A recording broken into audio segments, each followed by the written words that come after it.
솔로몬이 여호와의 성전과 왕궁 건축하기를 마치며 자기가 이루기를 원하던 모든 것을 마친 때에 여호와께서 전에 기브온에서 나타나심 같이 다시 솔로몬에게 나타나사 여호와께서 그에게 이르시되 네 기도와 네가 내 앞에서 간구한 바를 내가 들었은즉 나는 네가 건축한 이 성전을 거룩하게 구별하여 내 이름을 영원히 그곳에 두며 내 눈길과 내 마음이 항상 거기에 있으리니 내가 만일 내 아버지 다윗이 행한 같이 마음을 온전히 하고 바르게 하여 내 앞에서 행하며 내가 네게 명령한 대로 온갖 일에 순종하여 내 법도와 율례를 지키면 내가 네 아버지 다윗에게 말하기를 이스라엘의 왕 위에 오를 사람이 네게서 끊어지지 아니하리라 한 대로 네 이스라엘의 왕위를 영원히 견고하게 하려니와 만일 너희나 너희의 자손이 아주 돌아서서 나를 따르지 아니하며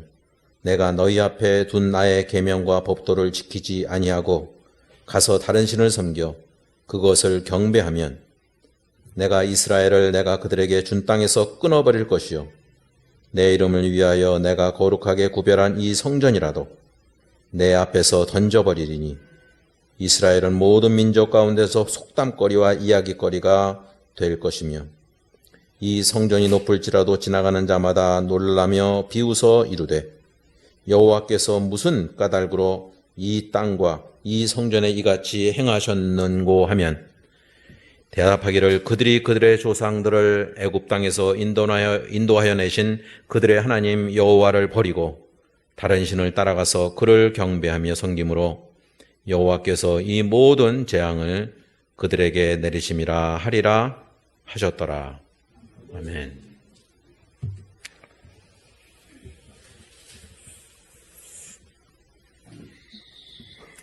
이 열왕기상은 지금 현재 우리가 생명의 삶을 통해서 읽고 있는 말씀 중에 하나입니다.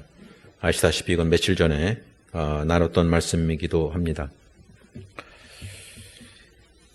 우리가 교회를 다니면서 특별히 여러 사람들 가운데서 얘기 나누는 것 중에 하나가 우리가 큰 승리 아니면 성공적인 삶 뒤에 꼭 사탄이 그 다음에 공격한다는 말을 주변에서 많이 들었을 것이고 또 스스로도 그렇게 생각해 본 적이 아마 있을지도 모릅니다. 어떤 사람이 주님을 위해 승리를 거둔 후에 사탄은 그를 잡아먹으려고 그 먹이를 구하려고 할 것입니다. 그러니까 오만함이 또 아니면 교만함이 과도하게 부풀어진 순간에 사탄은 우리를 무너뜨립니다. 이 비근한 예는 예수 그리스도께서 세례를 받은 후에 마귀의 시험을 받으러 갔습니다. 그러니까 모든 것이 잘 되어 나갈 때 뭔가 성공적인 징후가 보일 때 그 다음에 조심하라는 거죠. 또 하나의 예는 사도 베드로를 통해서도 우리가 볼 수 있습니다. 어느 순간 그는 사실은 성령님에 의해서 인도하심을 받았죠. 그래서 공개적으로 예수 그리스도를 나의 주라고 고백합니다. 하지만 그러고서 조금 있다가 그는 사탄에게, 성령이 아니라 사탄에게 사로잡힌 바 되었습니다. 그래서 후에 사도 베드로는 베드로전서 5장 8절에서 이렇게 고백하고 있습니다. 근신하라 깨어라 너희 대적 마귀가 우는 사자같이 두루다니며 삼킬 자를 찾나니.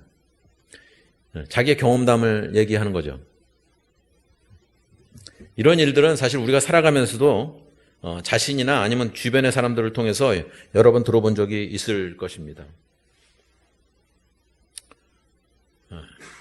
남부럽지 않게 모든 것이 잘 되어 나갈 때 그때 유혹이 찾아오고 그때 함정에 빠지기가 쉽습니다. 그러면서 잘 되어 나갈 때 하나님의 뜻을 버리게 되고 하나님으로부터 멀어지게 되기 쉽상입니다.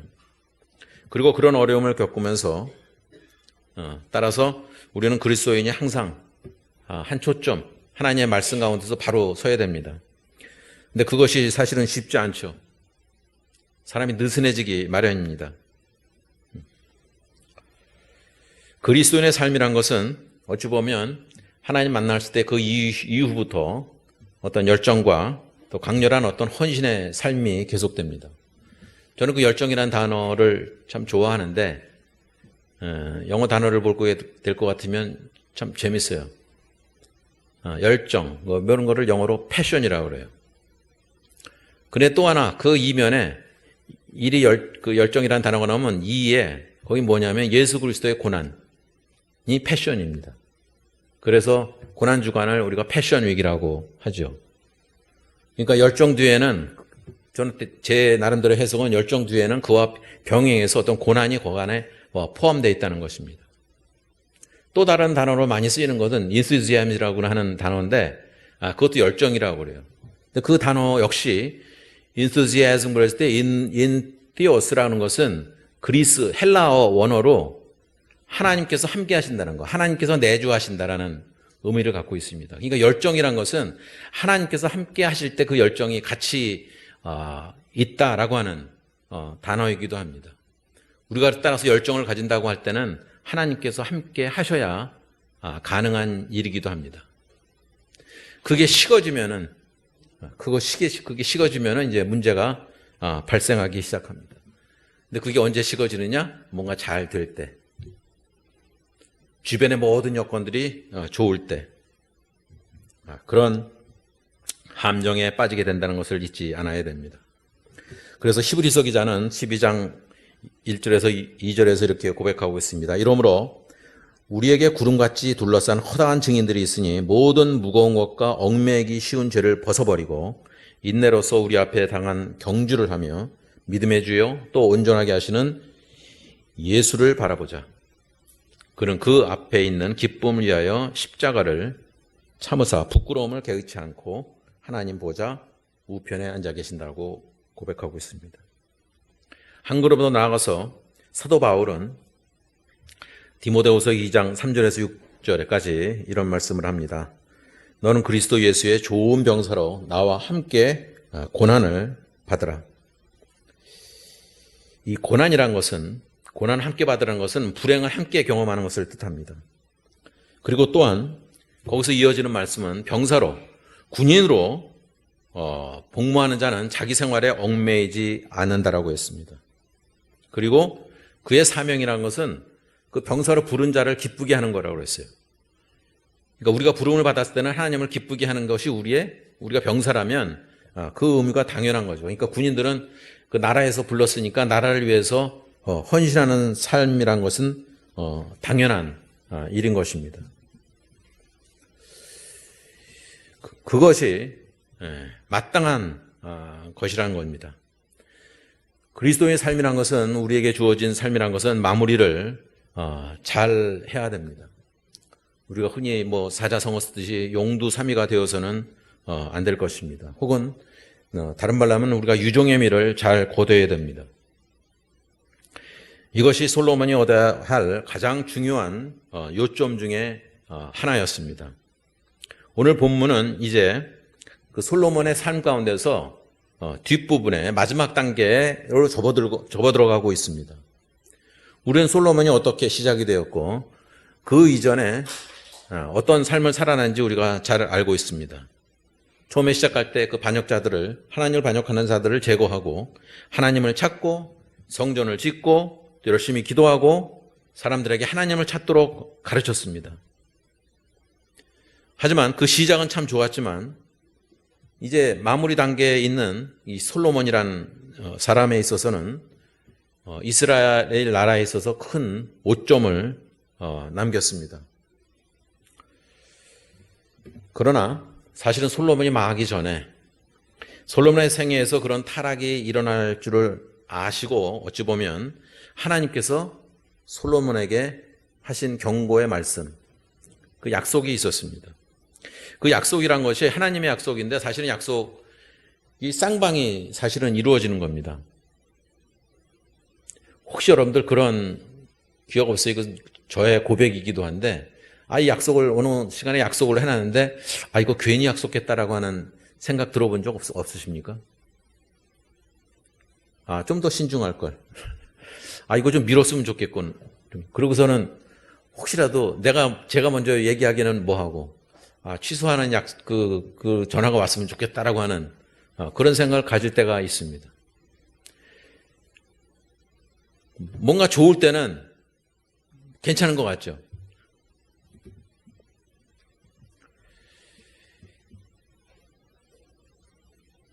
하나님께서는 오늘 본문에서 처음 두 구절에서 그런 그런 말씀을 해주십니다.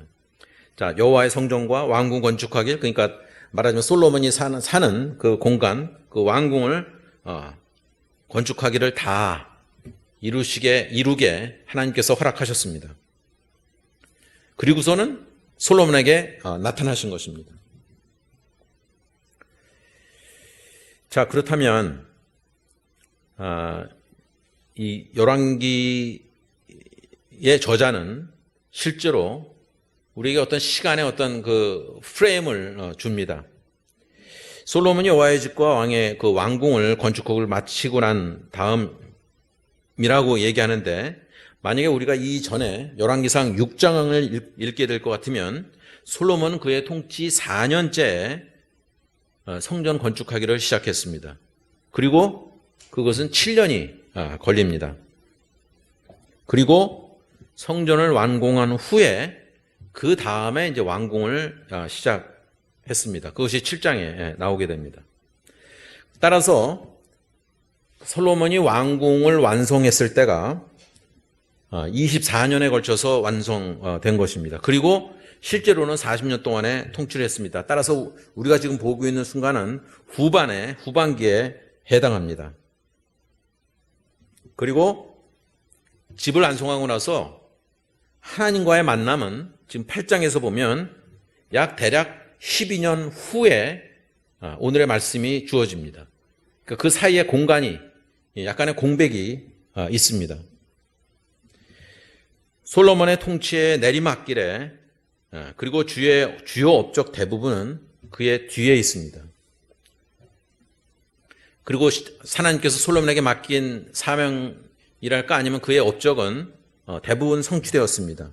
따라서 이 다음에 솔로몬이 해야 될 일은 그 경주를, 자기에게 맡겨진 사명, 그 길을 집중해서 가는 데 있었습니다. 그때 하나님께서 오늘 본문에서 보는 바와 같이 찾아오신 것입니다.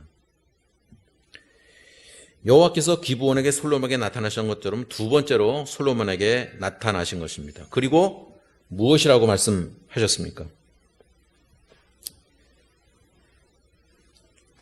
3절에 나오죠. 여호와께서 그에게 이르시되 네 기도와 네가 내 앞에서 간구한 바를 내가 들었은즉 나는 네가 건축한 이 성전을 거룩하게 구별하여 내 이름을 영원히 그곳에 두며 내 눈길과 내 마음이 항상 거기에 있으리니. 내 눈길과 내 마음, 내 눈과 내 마음이 거기에 있을 거라고 약속을 해줬습니다. 그런데 하나님께서는 지금 솔로몬의 기도에 응답하고 계시지 않습니다. 그러니까 솔로몬은 지난 12년 동안 하나님의 응답이 무엇인지에 대해서도 별로 그렇게 초조해하거나 그러지 않았습니다. 뭔가 잘 되어가고 있었던 거죠. 그 얘기는 다른 말로 하면 그 지난 12년 동안 하나님께서는 솔로몬이 원하는 대로 다 이루어주고 계셨던 것입니다. 그래서 하나님께서는 오늘 말씀에서 그거를 과거형으로 다 들었다. 과거형으로 말씀하고 있습니다. 내가 너의 기도와 간구를 들었다. 하나님께서는 근데 그러면서 동시에 약속을 하십니다. 다짐을 해주십니다.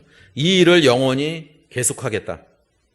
항상 거기에, 내 마음이 항상 거기에 있을 것이다라고 강조하셨습니다. 그리고 솔로몬에게 거듭 강조해서 말씀은 하나님께서는 신실하시고 그리고 앞으로도 계속 신실하실 거라고 말씀하시는 것입니다. 따라서 어찌 보면 솔로몬의 그 이전에 지금 24년 동안의 통치 기간에 대해서는 아주 태평성대를 누렸던 거죠. 전쟁도 없었습니다. 기근도 없었습니다. 우리가 흔히 말하는 불황도 없었습니다. 걱정거리가 없는 거죠. 따라서 성경은 그 12년 동안 침묵하고 있습니다. 하나님께서 성전에 들어가시자 이스라엘의 오늘 말씀처럼 모든 것이 다 위대해졌습니다. 그리고 이제 12년이 그런 사이에 12년이 지난 다음에는 하나님께서 말씀하시기를 그 이유가 하나님께서 거기에 임재하셨기 때문이라고 말씀하고 있습니다. 이것이 우리의 삶에서도 충분히 비춰질 수 있는 말씀이죠. 우리도 모르는 사이에, 우리도 인지하지 못하는 사이에 하나님께서 인도하시고 하나님께서 함께 하셨을 것입니다. 하지만 어느 순간에 우리가 솔로몬의 말로처럼 되어갈 수 있다는 것을 우리가 기억해야 됩니다.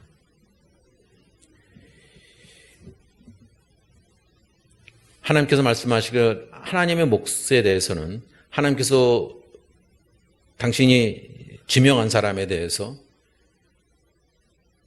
복을 내리시고 또 그와 같은 똑같은 방식으로 그 일을 하셨습니다. 여기에서 솔로몬의 질문은 하나님께서 무엇을 하실 것인가에 관한 것이 아니라는 것입니다. 문제는 하나님께서 하시는 일에 솔로몬이 동참할 거냐, 하나님의 말씀대로 그거를 이루어 나갈 거냐라는 데 달려 있습니다. 우리가 그렇게 고백을 하죠. 주권자는 하나님이시다. 하나님께서 주권자이시니까, 하나님께서 캡틴이고 하나님께서 모든 것에 책임을 지시니까 때로는 우리가 잘못 판단하기를 우리한테는 책임이 없어, 이렇게 생각하기 쉽습니다. 하지만 하나님의 주권이란 것은 사실은 어떤 공식의 반에 해당합니다. 성경에서는 하나님께서 주권자이실 뿐만 아니라 동시에 우리에게도, 인간에게도, 사람에게도 책임이 있다는 것입니다. 하나님께서 주권자시고 만물을 미리 정하셨지만 사람은 여전히, 인간은 여전히 책임이 있으며 그 인간의 사람의 행동에 따라서 미래가 좌우된다는 것입니다. 근데 그것이 동시에 하나님과 인간의 그것이 관계가, 그것이 동시에 합쳐지는 것이 결코 쉬운 일은 아닙니다. 따라 성경에서 강조하는 바는 솔로몬의 책임의 문제입니다. 그것이 4절과 5절에 나와 있습니다. 우리 한번 같이 읽을까요? 4절과 5절을. 시작. 네가 만일 네 아버지 다윗이 행한 같이 마음을 온전히 하고 바르게 하여 내 앞에서 행하며 내가 네게 명령한 대로 온갖 일에 순종하여 내 법도와 율례를 지키면 내가 네 아버지 다윗에게 말하기를 이스라엘의 왕위에 오를 사람이 네게서 끊어지지 아니하리라 한 대로 네 이스라엘의 왕위를 영원히 경고하게 하려니와. 경고성의 말씀이죠. 여기서 만일 이란 말에 초점을 가져야 됩니다. 하나님께서는 솔로몬에게 매우 심각한 조건들을 지금 내세우고 계십니다. 두 가지가, 하나는 결점이 없어야 된다는 것입니다. 온전히 하고 바르게 하라는 거죠.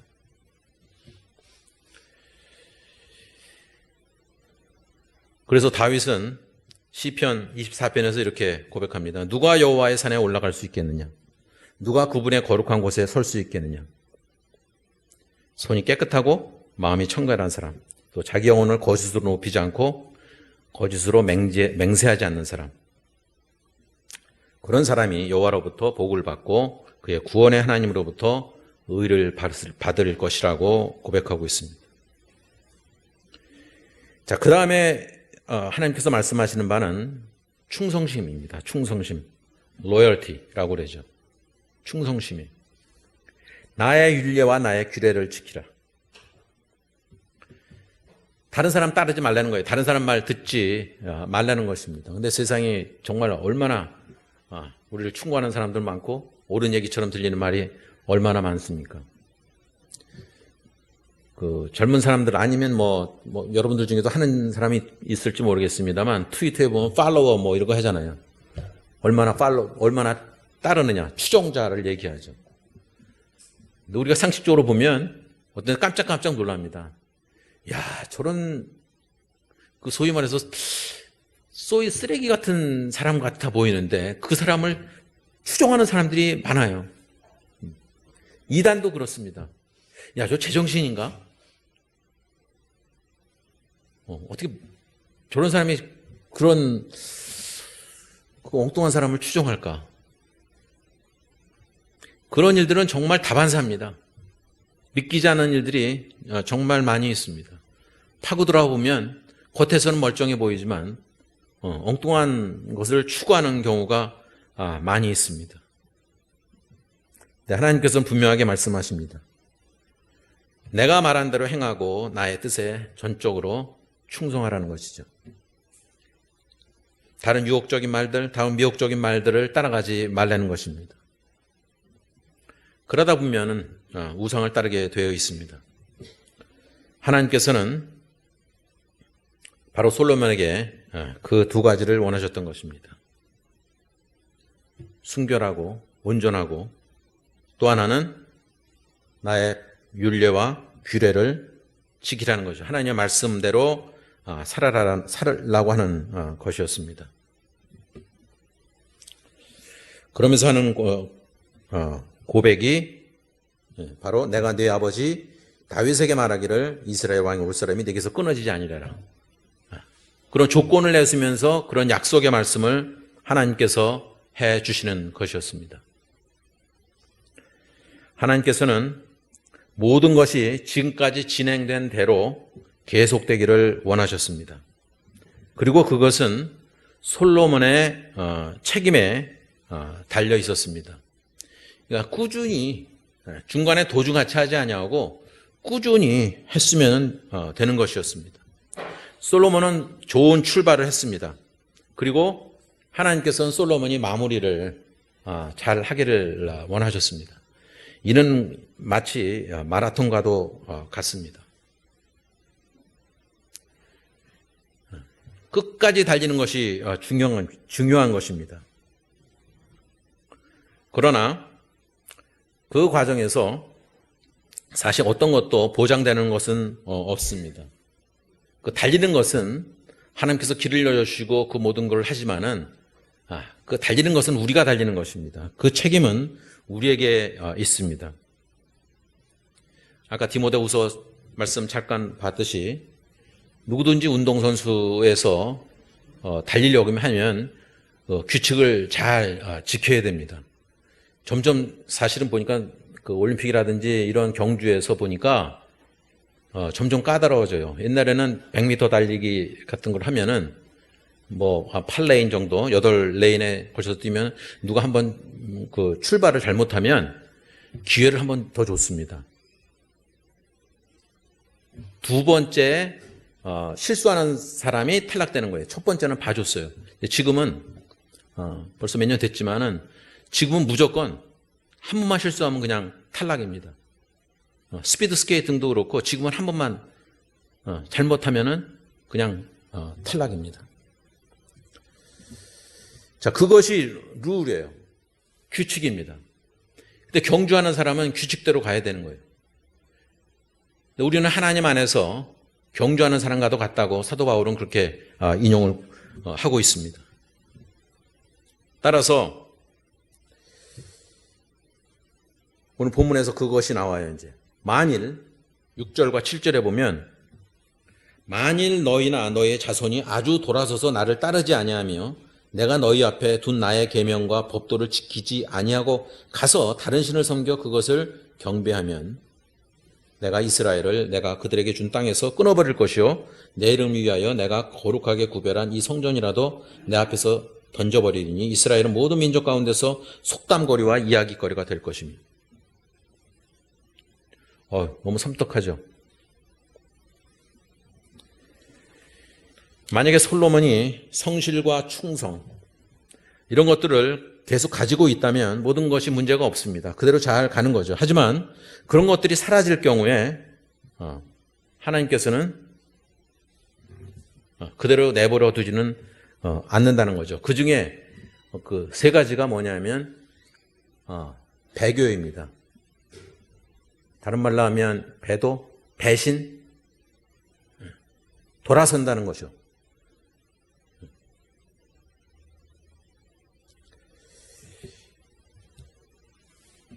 만일 너나 네 아들들이 하나님을 따르지 않고 돌아서면. 이 배교하는 거는 사실은 배교자는 불신자보다도 더 악한 것입니다. 왜냐하면 그들은 적어도 예수 그리스도에게 복종하는 척 했기 때문이죠. 이중적인 거죠. 베드로 후서에서 사도 베드로는 그렇게 말합니다. 그들이 바른 길을 버리고 그릇된 길로 갔으니 불의의 삭설 사랑한 부월의 아들 빌립의 길을 좇았도다. 엉뚱한 길을 따라가는 것입니다. 배교자는 궁극적으로는 반역자이고 또 일단 배교자가 되면 거기서 벗어날 길이 없습니다. 회개와 구원이 불가능합니다.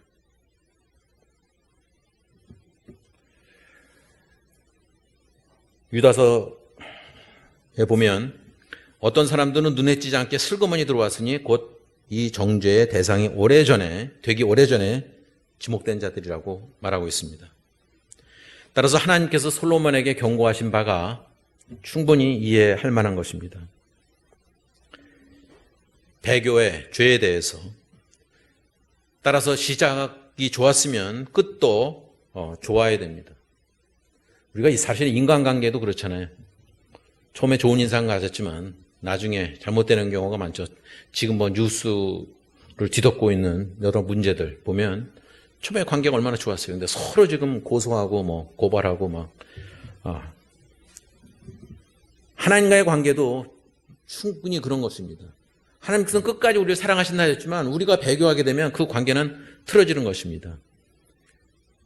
그러니까 우리의 인생의 마무리 단계에 있다면 우리의 마무리를 잘 해야 됩니다. 하나님께서 먼저 솔로몬에게 그 배교에 대해서도 경고하셨습니다. 내가 너희 앞에 세운 나의 규례와 율례와 규례, 법도를 하나님의 말씀을 잘 지키라는 것입니다. 자, 그것을 지키지 않고 하나님으로부터 돌아서면 더 이상 하나님께서 약속하신 말씀들, 그 복된 말씀들에서 벗어나는 것입니다.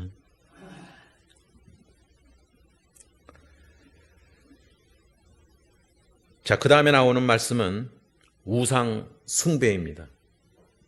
우상 숭배가 어마어마하게 집에다 뭘 가둬놓고 그런 게 아니라 우상 숭배는 우리 마음속에 얼마든지 우리를 유혹하게 하는 것들이 많이 있습니다. 가서 다른 신들을 섬기고 그들을 숭배하는 것, 어디 절에 가고 이런 차원뿐만 아니라 우리의 우상이 될 만한 것들은 우리 주변에 널려 있습니다.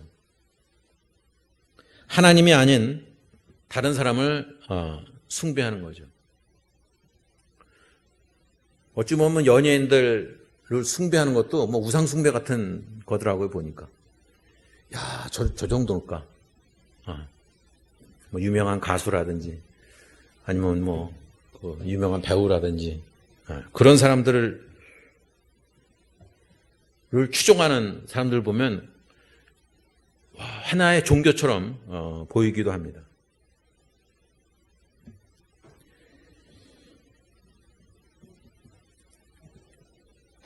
그 솔로몬과 또 만약에 솔로몬이 우상 숭배를 했을 때 그 후손들이 그럴 경우에 하나님을 처음에는 경배하기 시작했지만 결국에는 가면 갈수록 다른 것을 섬기게 되면 하나님을 부인한다고 말은 안 하죠.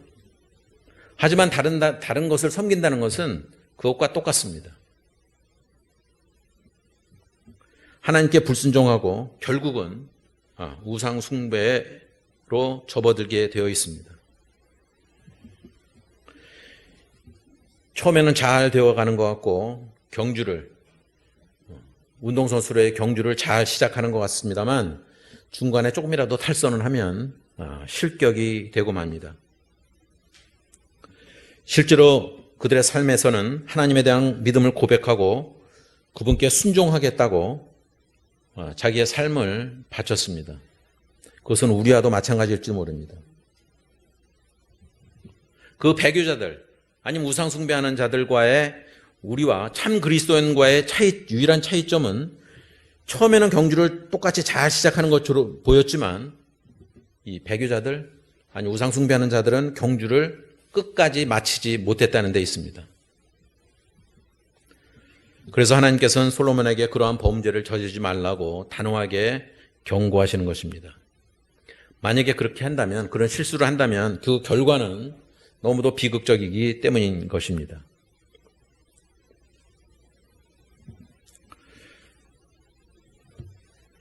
(7절의) 말씀이 너무 무섭습니다. 내가 이스라엘을 내가 그들에게 준 땅에서 끊어버릴 것이요. 아마 이 말씀은 지금도 현재 진행형일지도 모릅니다. 이스라엘 하나님으로도 배척되는 것입니다.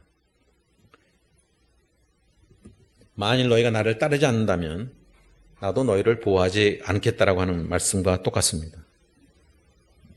그리고 그 다음에 있는 말씀이 내가 거룩하게 구별한 이 성전이라도 내 앞에서 던져버리리니.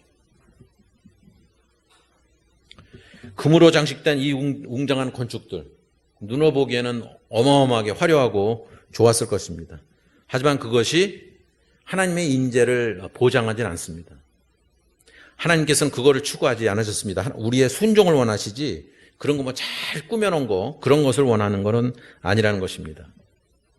그런 불수종이 시작되었을 때 하나님께서 성전을 파괴할 것이라는 것입니다.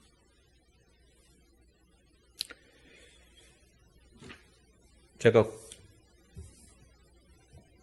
그 큐티에 썼듯이 지금 뭐 이스라엘의 예루살렘 성전은 하나님을 섬기는 것이 아니라 그 알라 이슬람 교회의 성지가 되어버리고 만 것과 똑같습니다. 자, 그러면서 이런 경고를 합니다. 속담거리와 이야기거리가 될 거라고. 이스라엘은 모든 민족 가운데서 말하자면 비웃음거리, 웃음거리가 되고 마는 거죠. 저거 골프는 치지 않지만 가끔 이렇게 봐요. 그런데 프로에서는 쓰이지 않는 말인데 그 단어 중에 멀리건이라는 단어가 있습니다. 그 단어가 생긴 거 아니고 사람 이름인데 처음에 칠 때 티샷을 쳤을 때 잘못 나가면 상대방에서 이렇게 봐주는 걸로 다시 치라고. 첫 번째 샷이 중요한데 봐주는 거로 쓰는 말이에요. 근데 멀리건이라는 사람의 이름에 따서 그렇게 나온 거예요. 그러니까 우리가 그런 말들 얼마든지 있잖아요. 어떤 사람의 이름이 나쁜 이름의 대명사가 되는 경우가 많이 있습니다. 옛날에 사마리아도 그런 것이었고 그 당시에는 이 멀리건이라는 사람의 이름은 그런 걸로 그래서 그거를 통용하고 있어요. 우리의 이름이 어떤 걸로 남겨지느냐, 어떤 말에 어떤 것을 상징하는 대명사로 우리의 이름이 쓰여질 것인가 라는 것을 생각해 볼 필요가 있습니다. 누구나 다 이스라엘은 지금도 하나님께서 택한 백성이라고 얘기를 하죠.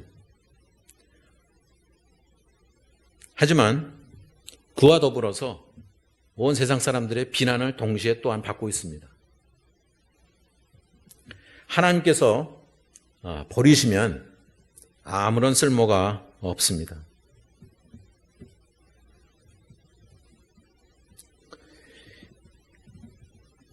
자, 8절과 9절을 한번 보시죠. 이것도 함께 읽겠습니다.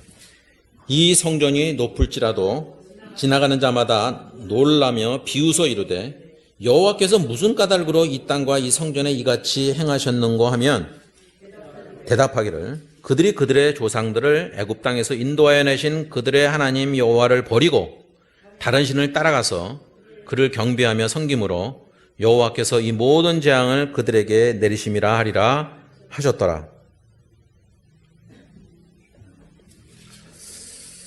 자, 지나가는 자마다 놀라며 비웃어 이르되,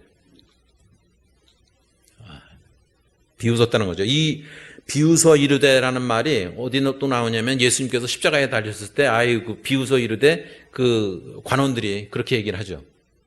그런 것과 똑같아요. 비웃는 거예요. 자, 하나님을 버리고 다른 신들을 섬겼기 때문에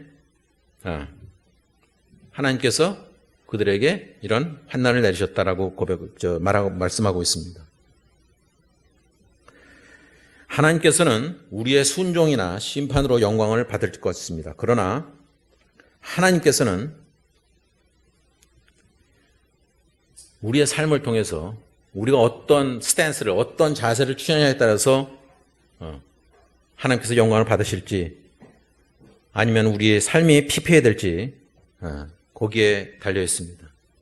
시작은 좋았지만 그대로 나갑니다. 그렇지만 게을러지고 아니면 교만하거나 아니면 오만함 속에서 우리가 살아가게 되면 내가 잘나서 된 것이구나라고 하는 생각 속에 사로잡히게 된다면 우리는 패망에 접어드는 것입니다. 잘 끝내는 법도 배워야 됩니다. 옛날에 계산하다 보면 주산을 하다 보면요, 많은 거를 중간에 할 때는 별로 그거를 느끼질 못해요. 근데 마지막 순간에 가면은 이게 떨려요. 이거 잘 맞춰야 되는데, 끝을 잘 마무리해야 되는데, 그리고 잘 끝났을 때 그러면 휴 하고서 안심을 하게 됩니다. 우리의 인생도 그렇다 보면 어느 계산서에 마지막에 다 결제를 하고 나서 마지막 순간에 그것이 딱 맞아 떨어졌을 때, 근데 마지막에 틀리면은 그걸 또 찾아내기 위해서 우리가 얼마나 많은 애를 씁니까? 다 뒤집어 놓기도 하고. 우리 인생도 똑같다고 생각합니다. 오늘 하나님께서 솔로몬에게 주신 경고의 말씀은 우리에게도 주어지는 경고의 말씀입니다. 사람들이 가만히 앉아있는 유혹에 빠지는 시대에 과거의 성취에 대해서 옛날엔 내가 어땠는데 라고 하면서 그거에 만족하면서 자족하는 경우가 많이 있습니다. 근데 그렇게 제대로 잘 끝나지 못한다면 그 과거에 있었던 좋은 출발은 의미가 없습니다. 출발도 좋아야 되지만 마무리도 좋아야 됩니다. 그 수영, 요즘 한국 남자 수영이 아주 인기를 끌고 있는데 그 정말 0.01초 차이에 그 패드야 누가 먼저 잘 하느냐에 따라서 1, 2등이 갈려집니다.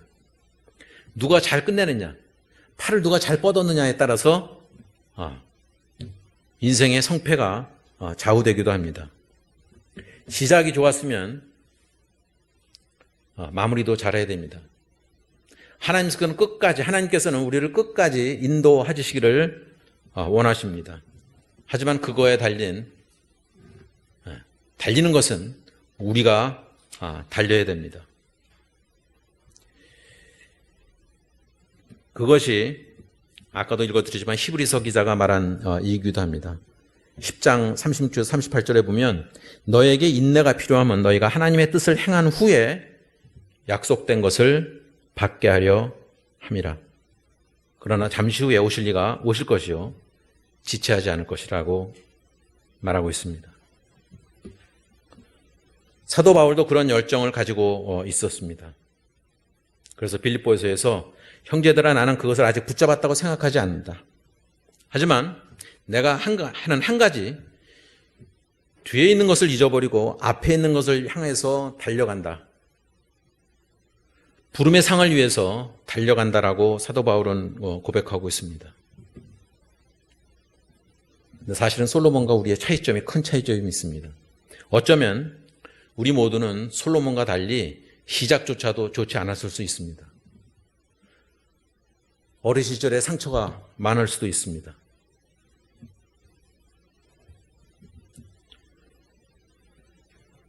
하지만 이 아침에 우리는 그 경주를 다시 시작해야 됩니다.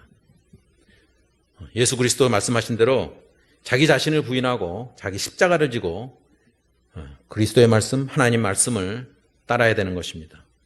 그래서 우리는 이제 경주를 시작했습니다. 그래서 하나님께서 솔로몬에게 하신 약속의 말씀에서 우리는 배워야 됩니다. 성취한 것에 만족하지 아니하고 하나님의 규례와 하나님의 율례를 따라서 살아야 될 것입니다. 뒤에 있는 것은 잊어버리고 오늘도 정말 최고의 그리스도인이 되기 위해서 노력해야 될 것입니다. 그 가운데 하나님께서 주신 열정 가운데서 하나님과 함께 하심으로 그 열정으로 남은 레이스, 남은 경주에 집중해야 될 것입니다. 그것이 하나님께서 솔로몬에게 주시는 경고의 말씀이 우리의 삶에 적용될 것이고 끝내 십자가의 면류관 또 하나님께서 주신 면류관을 받게 될 것이라고 믿습니다.